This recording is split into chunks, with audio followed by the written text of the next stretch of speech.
La vape séduit toujours de nombreux fumeurs en quête d'alternatives au tabac.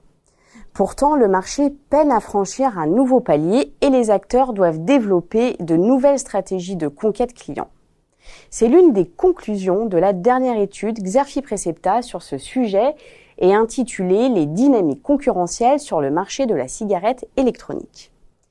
Les acteurs du marché sont aujourd'hui tiraillés entre leur quête originelle de légitimité auprès des autorités de santé pour renforcer le rôle de l'ICIG dans le sevrage tabagique et l'opportunité de capitaliser sur le phénomène des puffs, des produits jetables. Si les fabricants tricolores condamnent le succès de ces cigarettes jetables auprès des plus jeunes, la position des boutiques et des cybermarchands spécialisés se révèle plus ambiguë. Les buralistes ont quant à eux rapidement fait une place de choix aux puffs aux côtés des pods en système fermé des géants du tabac dont l'offre séduit de plus en plus de néo-vapoteurs. Miser davantage sur la vape plaisir n'est toutefois pas sans risque alors que la réglementation européenne pourrait prochainement se durcir. Dans ce contexte, quelles sont les initiatives des Big Tobacco pour imposer leur système fermé ? Comment les boutiques de vape tentent de conforter leur leadership ?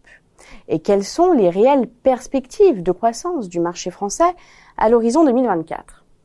Pour répondre à ces questions, les experts de Xerfi ont notamment passé au crible les stratégies déployées par les acteurs.